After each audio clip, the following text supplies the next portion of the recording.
অনেক পেশেন্ট আমাকে প্রশ্ন করে, মেসেজ করে, যদিও এটা নিয়ে আমি আগে অনেকবার ভিডিও করেছি। আমার বিভিন্ন ভিডিওতে দেশি বিদেশি অনেক জার্নাল বলি কিংবা অনেক ভিডিওর লিঙ্ক দিয়েছি, অনেক রেফারেন্স দিয়েছি, অনেক ইউরোলজিস্টদের রেফারেন্স দিয়েছি, অনেক ইউরোলজিস্টদের লিঙ্ক দিয়েছি, অনেক অনেক কিছু, যে আসলে পিশট চিকিৎসাটা কাদের জন্য কিংবা পিশট চিকিৎসাটা কিভাবে কাজ করে। প্রথমত বলি যে পিশট চিকিৎসা কিন্তু প্রথম চিকিৎসা পদ্ধতি না অবশ্যই, এবং এটা সবার জন্য না।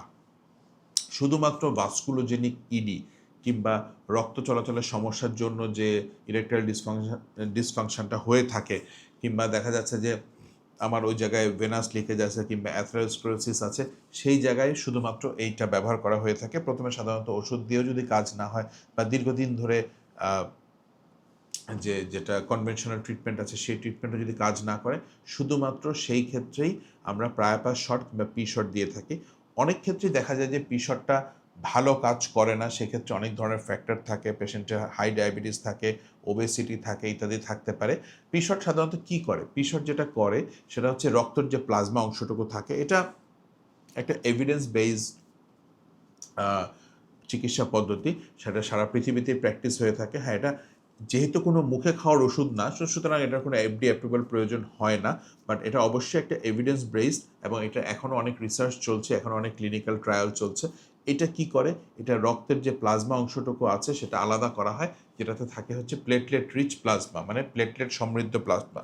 এটাতে থাকে প্রচুর গ্রোথ ফ্যাক্টর, যেটা আপনার রক্তের মধ্যে রক্তের যে সার্কুলেশন থাকে, যে মাসেলগুলোতে আমরা ইনজেক্ট করি, সেখানে রক্ত প্রবাহ বাড়ায় এবং রক্তর যে অ্যাঞ্জিওজেনেসিস বা রক্তনালী, নতুন নতুন রক্তনালীর যে প্রক্রিয়া সেটাকে ত্বরান্বিত করে এবং নিও অ্যাঞ্জিওজেনেসিস করে। অ্যাজ এ হোল সেই জায়গার রক্ত প্রবাহ বা ভাস্কুলারিটিটা বাড়ে।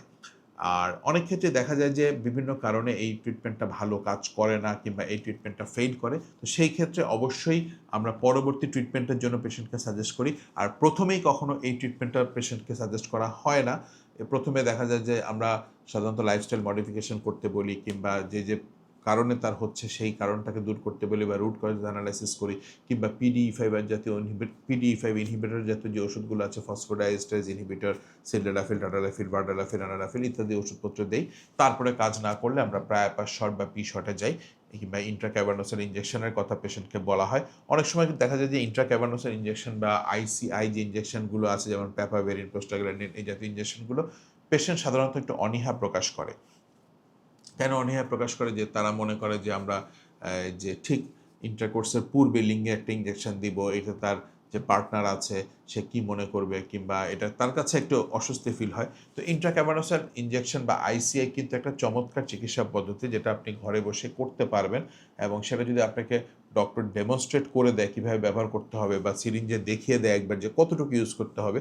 যেভাবে আপনি ইনসুলিন সিরিঞ্জ দিয়ে পেটের মধ্যে ইনসুলিন নিচ্ছেন, তো ইনসুলিন তো প্রতিদিন আপনাকে ডাক্তার বাসায় যেয়ে দিয়ে আসছে না, কিংবা বাসায় যেয়ে ডাক্তার দেওয়ার প্রয়োজন হচ্ছে না। আপনাকে একবার দেখিয়ে দিলে, কিংবা ওখানে মার্ক করা থাকে, ওই মার্কটা নিয়ে আপনি এটা যে কেউ ইনসুলিন যেমন প্রয়োগ করতে পারে, আইসিআই ইঞ্জেকশনও কিন্তু বা ইন্ট্রাক্যাভার্নোসাল ইঞ্জেকশনও কিন্তু পেশেন্ট নিজে নিজে প্রয়োগ করতে পারে। তো সেই ক্ষেত্রে যদি পেশেন্টের পার্টনার বুঝতে না চায় বা বুঝতে না পারে, তাহলে সেক্ষেত্রে পেশেন্টের পার্টনার সহ একবার চেম্বারে আসতে বলা উচিত, যে কাউন্সিলিং করা উচিত, যে দেখেন এইটা কিন্তু একটা বৈজ্ঞানিক চিকিৎসা পদ্ধতি, আইসিআই কিংবা ইন্ট্রাক্যাভার্নোসাল ইঞ্জেকশন, এবং এটা আপনি যদি একটা নির্দিষ্ট ডোজে, যে ডোজে আপনাকে ডক্টর দেখিয়ে দিবে সেই ডোজে যদি আপনি প্রয়োগ করেন কিংবা দেন, সেক্ষেত্রে আপনার তেমন কোনো সাইড এফেক্ট হওয়ার সম্ভাবনা নাই, এবং এটা কিন্তু খুব ভালো কাজ করে এবং ইনস্ট্যান্ট কাজ করে।